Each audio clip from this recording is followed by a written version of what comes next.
कि हम कुछ लेके जाएंगे यहाँ से। अब से अगले 15 से 20 मिनट तो होंगे सबके पास। शांतिपूर्वक तरीके से बस एक अध्ययन जरूर कीजिएगा कि जो भी बात अपने भाई ने बेटे ने कही क्या उसमें सच्चाई है तो हम उस पर कार्य करें और नहीं है तो आगे बढ़े। आज हम बात कर रहे हैं हमारे दो धर्म रक्षकों की, राष्ट्र रक्षकों की नियुक्ति हुई है जो अपने सनातन अस्तित्व को बचाने के लिए, मां भारती के वैभव को बनाए रखने के लिए आगे कार्य करने वाले हैं। मगर खाली इन दो लोगों की जिम्मेदारी नहीं है, यहाँ बैठे हुए सभी सैकड़ों लोगों की भी जिम्मेदारी है कि इन धर्म रक्षकों का आगे बढ़कर सहयोग करें। आज हम बात कर रहे हैं जनसंख्या की। देश में जनसंख्या बढ़ रही है, हर व्यक्ति कह रहा है जनसंख्या बढ़ रही है। हम शहरीकरण में रहने वाले लोग हैं, हमें लगता है कि भाई देश में जनसंख्या बढ़ रही है, हमारा कैसा अनुपात होता है चेक करने का सब अपने पूरी तरीके से देखते हैं। रेड लाइट पे आप देखते हैं जब चारों तरफ जाम ही जाम, जो 5 मिनट का रास्ता जब 50 मिनट का लगने लग जाता है तो लगता है जनसंख्या बढ़ रही है। रेलवे स्टेशन जाते हैं तो भीड़ नजर आती है, मेट्रो स्टेशन जाते हैं तो भीड़ नजर आती है। यहाँ तक कि किसी अच्छे स्कूल में बच्चे का एडमिशन कराने जाए तो वहां भी भीड़ ही नजर आती है। एक 5वीं कक्षा जो पहली कक्षा में 5 साल का बच्चे का एडमिशन कराने चले जाइए, विधायक तो छोड़िए सांसद तक की 100 सिफारिश के बाद एडमिशन नहीं हो रहे बच्चों के। सही कह रहे हैं जी, ऐसे ही है जी। मगर जनसंख्या तो कह रहे लोग बढ़ ही रही है, चारों तरफ जनसंख्या है। मगर मैं ईमानदारी से हाथ उठवा कई बार पूछना चाहूंगा, यह सभा में जो नई पीढ़ी के जो लोग हैं, जो नई पीढ़ी का मतलब 25-30 साल की जिनकी उम्र हो, 27 साल जो नई नई शादी हुई, इतने कितने भाई हमारे यहाँ हैं जिनके 2 से ज्यादा बच्चे हैं? एक बार हाथ उठाए। माता जी आपकी उम्र भी मुझे लगता है 40 साल होगी खुद की, और आपके जो हस्बैंड होंगे उनको 45 से 50 साल होगी, तो नई पीढ़ी तो बची। नई पीढ़ी का बोला था मैं, 30 साल से नीचे वाले मतलब जिसकी घरवाली 20-22 साल 23 साल की होगी। कौन सा ऐसा व्यक्ति है जो हाथ उठा के बताए जिसके 100 से ज्यादा बच्चे हैं? यहाँ पे बताएं जी, हाथ तो उठा दें एक बार, कोई है क्या? तो जनसंख्या की बात कर रहे हैं हम यहाँ पे, फिर किसकी जनसंख्या बढ़ रही है? किसकी जनसंख्या बढ़ रही है जी? जनसंख्या किसकी बढ़ रही है भाई साहब? छोटा सा सवाल है। भाई साहब कह रहे हैं कि मुसलमानों की जनसंख्या बढ़ रही है। अब ऐसा खाली भाई साहब सोचते हैं या सब सोचते हैं? अगर सहमति है तो एक बार हाथ उठा देंगे। लोग कह रहे हैं सभी की सहमति है कि मुसलमानों की जनसंख्या बढ़ रही है। क्या उनकी बढ़ती हुई जनसंख्या हमारे लिए कोई नुकसानदायक है? क्या नुकसान दे सकती है क्या? इस बात पे सहमति हो तो हाथ उठाए एक बार। सबकी सहमति है कि उनकी जनसंख्या बढ़ने से नुकसानदायक है। नुकसान देखिए हमें कैसे पता चलता रहा जी? इतिहास में जब हमारे साथ कुछ गड़बड़ हुई हो तो दिक्कत वहां से पैदा होती है। इन मुगलों की शुरुआत कहां से हुई?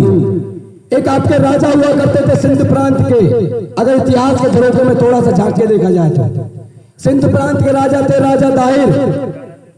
उनके ऊपर एक मोहम्मद गजनवी जो कि आपके इनके क्या नाम है, सऊदी अरब से चलकर वो आया था, उसने आकर हमला किया।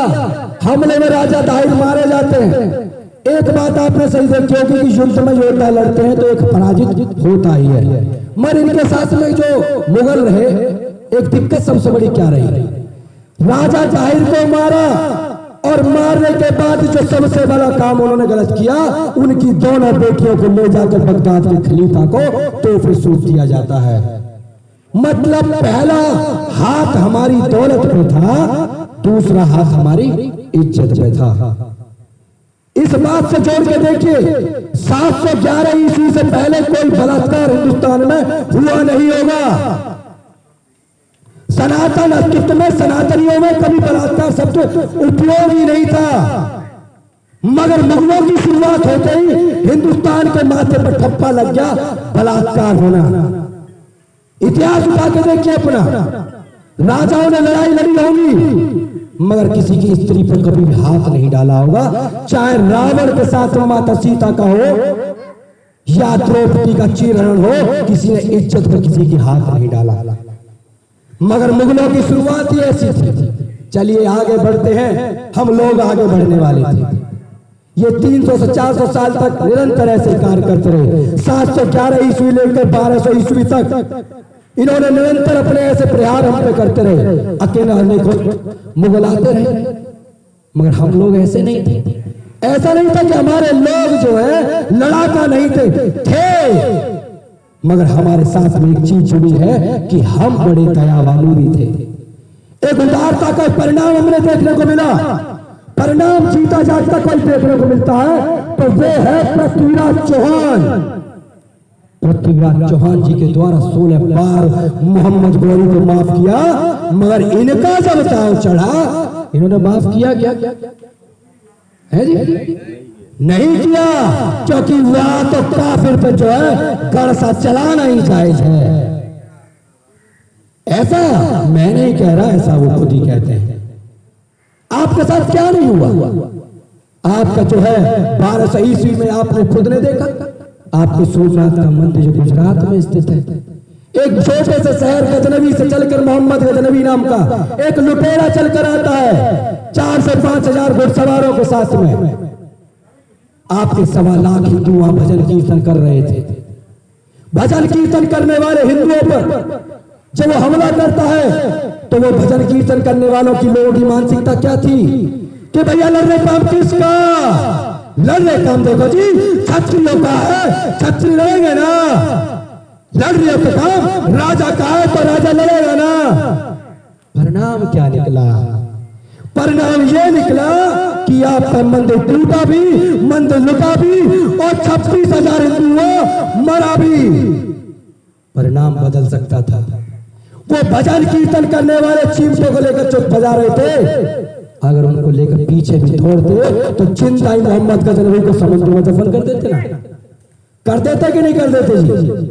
मगर ऐसा हमने किया नहीं, क्योंकि हमें तो चेटी मारने पर बच्चों को पाप पढ़ाते हैं और वहां 8 साल के बच्चे के हाथ में गड़सा देकर कहते हैं बलि देश की, अल्लाह खुश होगा।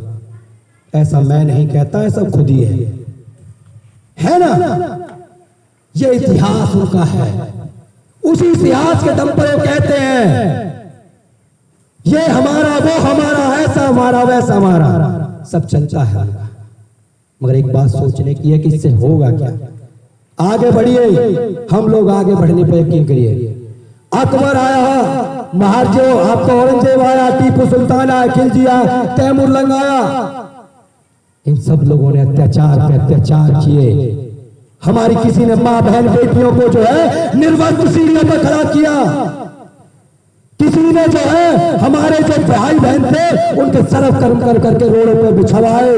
किसी ने सिंहासन लगाए, सभा मंच ने उतार पार के रोटियां खाई। और हम लोगों ने क्या किया? हम लोग आगे बढ़ते चले गए। आगे बढ़ते हैं ना। हमने जो आज 700 से 800 साल मुगलों की गुलामी देखी, 200 साल अंग्रेजों की गुलामी देखी, उस गुलामी के बाद जब आजादी की छोटी सी किरण लाखों लाख क्रांतिकारियों के बलिदान से जब मिली, जब दिखा कि कुछ किरण सी दिख रही है, उससे मोहम्मद कासिम, मोहम्मद गजनवी, अब तो मोहम्मद अली जिन्ना था। 3 साल पहले मुस्लिम लीग की स्थापना कर देता है और करता क्या है? यहाँ का वजीर आजम मैं बनूंगा।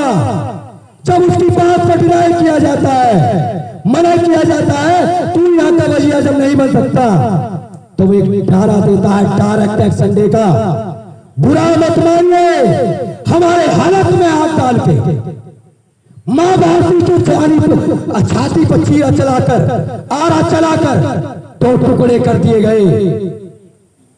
और हमारे लाखों लोगों की कुर्बानी के बाद में हमारे हलक में से पाकिस्तान, बांग्लादेश और आधा कश्मीर आज उनके पास। कुछ लोग 15 अगस्त को बड़े हर्षोल्लास के साथ में आजादी दिवस मनाते हैं। अरे सोच के तो देखिए, जिस माँ के आरी पर छाता जिस दिन चलिए हो आ रहा, उस दिन को आजादी मनाओगे हैं? 15 अगस्त आजादी मना रहा है। अरे हिंदुस्तान तो हमारा ही था, हमसे तो लाखों लोगों की कुर्बानी और ले ली उस दिन। मातम दे होना चाहिए था, मगर क्या करें, सरकार जो यहाँ बननी थी ना, 14 में से 13 वोट किसी और को थे, एक वोट के आधार पर देश का प्रधानमंत्री कोई और था। हमें बताया, बुरा मत मानिएगा, दे दी हमें आजादी बिना खड़क बिना ढाल, साबरमती के संत तूने कर दिया कमाल। हमें किसी संत से कोई गुरेज नहीं था। आप कहते हो साबरमती के संत ने आजादी दिलाई, तो मैं जानना चाहता हूं, कुछ आजादी के पिल्ले यहां भी आजादी लगाते हैं, जानना चाहते हैं। तो हम जानना चाहते हैं, अगर साबरमती के संत ने आजादी दिलाई तो हमें बताइए, भगत सिंह, सुखदेव, राजगुरु, चंद्रशेखर आजाद, लाला लाजपत, मंगल पांडे, नेताजी सुभाष जैसे लाखों लाख क्रांतिकारियों का बलिदान किसके लिए था, ये बताइए, ये बताइए ना। आपने हमें बता दिया, आपने हमें किताबों में क्या पढ़ाया है, आपने हमें बताया अकबर महान था, वो 5 फुट 7 इंच का अकबर महान था। अगर अकबर ही महान था तो बताइए महाराणा प्रताप कौन थे। अकबर ही महान था तो बताइए वीर शिवाजी कौन थे। अकबर ही महान था तो बताइए पृथ्वीराज चौहान कौन थे। अकबर ही महान था तो बताइए गुरु गोविंद सिंह कौन थे। अकबर ही महान था तो राजा लाल सिंह कौन थे। अकबर ही महान था तो राजा सूरजमल सिंह कौन थे। अकबर ही महान था तो राजा महीर भोज कौन थे। कौन थे ये लोग। अकबर महान पढ़ाते हो, एक चीज और पढ़ाई, मुझे कोई आपत्ति नहीं है, हमारे राष्ट्रपिता हैं, वो राष्ट्रपिता बनाते हो। गुरु गोविंद सिंह जी के बलिदान को याद कीजिए।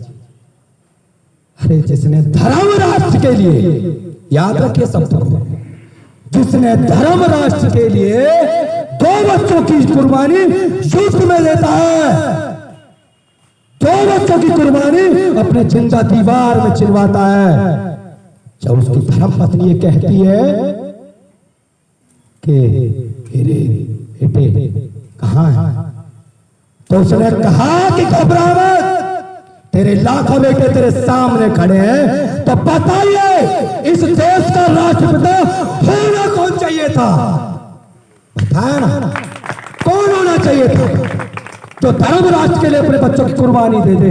हमारे इतिहास के साथ छेड़छाड़ होती रही, ये हमारा इतिहास हमें किताबों में यही बताता हुआ आया है। मुगलों के ऊपर ध्यान कहां देना था, शांति प्रिय सेकुलरिज्म हमारे साथ साथ चल ही रहा था, उसका परिणाम वो हमें समय समय पर देते रहे। आपका शुरुआत 1990 में आपकी शुरुआत हुई जम्मू एंड कश्मीर में। अगर इस धरती का कोई जीता जागता स्वर्ग है तो जम्मू एंड कश्मीर है। इस धरती के प्रचंड ज्ञानी बुद्धिमानी लोग अगर कहीं रहते थे तो वो वहीं जम्मू एंड कश्मीर में रहते थे, मगर वो लोग 1-1, 2-2 बच्चा पैदा कर रहे थे, और उनके घरों में जो काम करने वाले लोग थे, उनके घरों में काम करने वाले लोग 8-8, 10 बच्चे पैदा कर रहे थे। जब उनकी जनसंख्या बढ़ गई, उन्होंने वहां क्या किया, रातों रात वहां एक नारा दिया, कश्मीर में रहना है तो अल्लाह अकबर कहना होगा।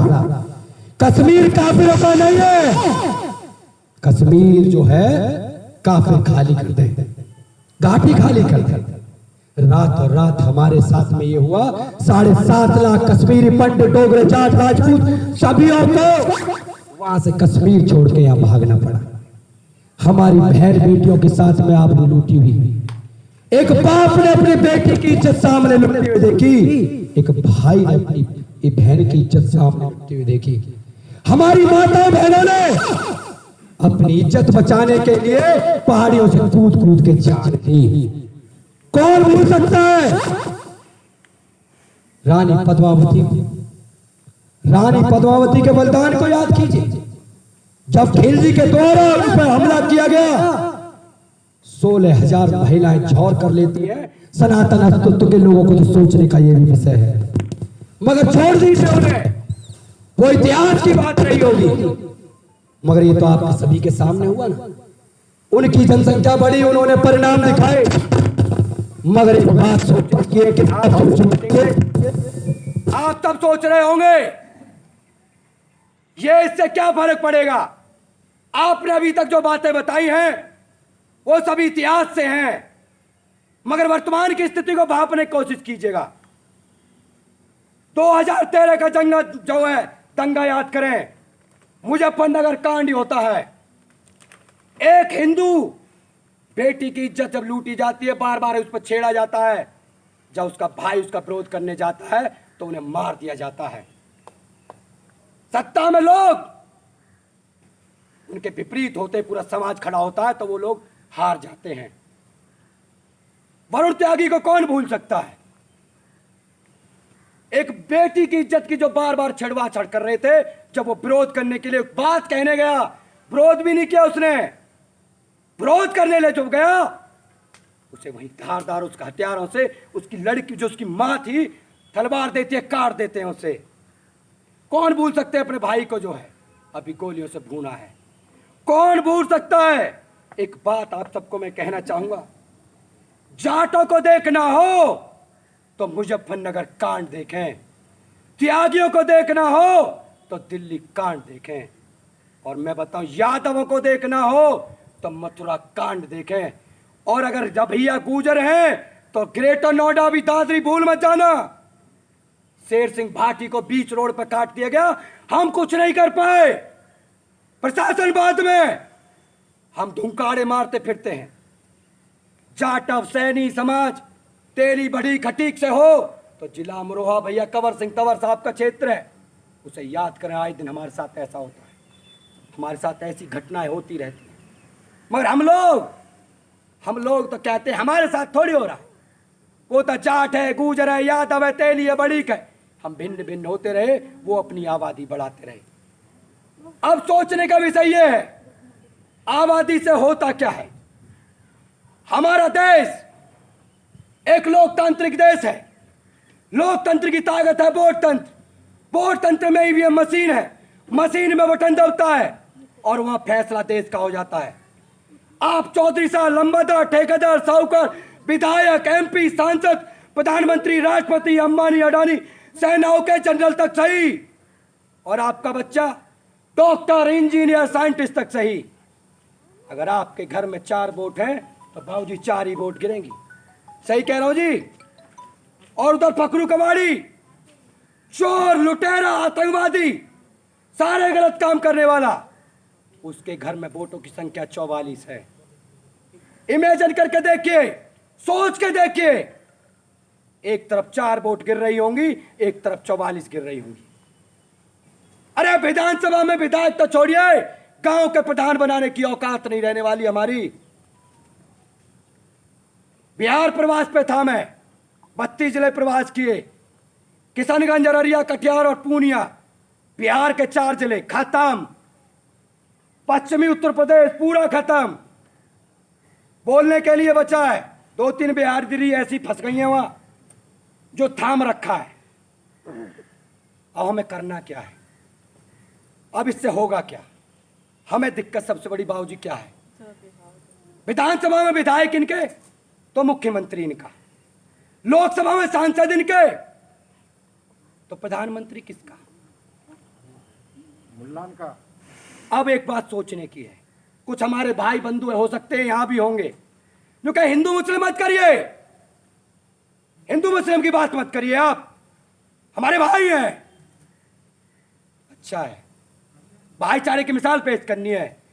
याद रखिए, जिस दिन 200 से ज्यादा इनके सांसद चुनने की स्थिति में होंगे ये लोग, तो क्या चौधरी साहब अजीत सिंह को चुनेंगे? क्या ये चौधरी साहब अजीत सिंह को चुनेंगे, अखिलेश भैया को चुनेंगे, सचिन पायलट को चुनेंगे, या भैया योगी मोदी को चुनेंगे, या जितने भैया लालू प्रसाद यादव है, मुलायम सिंह यादव है, इनमें से किसी का नंबर आएगा क्या?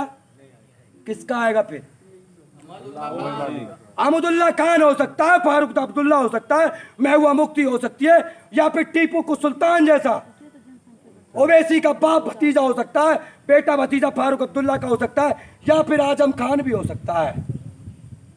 देश का प्रधानमंत्री बन चुका है, इमेजिन करके देखिएगा। जब देश का प्रधानमंत्री वो बनेगा, वो कर क्या सकता है? सेनाओं के जो है चारों जनरलों को बदल दीजिए, आप एक राष्ट्रपति बदल दीजिए, देश में 5 लोगों को बदल दिया जाए तो कुछ बदलने की जरूरत है क्या? है जी? गृह मंत्री बदला था महबूबा मुफ्ती का, हाँ। तो उसने अपनी बेटी को छुड़वाया ना, आतंकवादियों से किडनैप करा के बिल्कुल छुड़वाया भैया, ना। बिल्कुल सही कह। कोई कुछ कर पाया? कुछ नहीं कर पाया। एक बार देख चुका है। एक बार सत्ता में कब्जाइत हुए, हम तो भाईचारे की मिसाल पेश कर रहे हैं, मगर यहां कुछ भी नहीं होने वाला है। एक बार प्रधानमंत्री इनका, और यहां सीधा सीधा जिस संविधान की हम दुहाई देते हैं ना, संविधान और झंडे को, तिरंगे को खाली उपयोग करते हैं, उपयोग अपने बचाव के लिए। एक दिन में सीधा सीधा बोलेंगे शरीयत का कानून आज से लागू होता है, या तो काफिर इस्लाम कबूल करें वरना कटने के लिए तैयार रहें।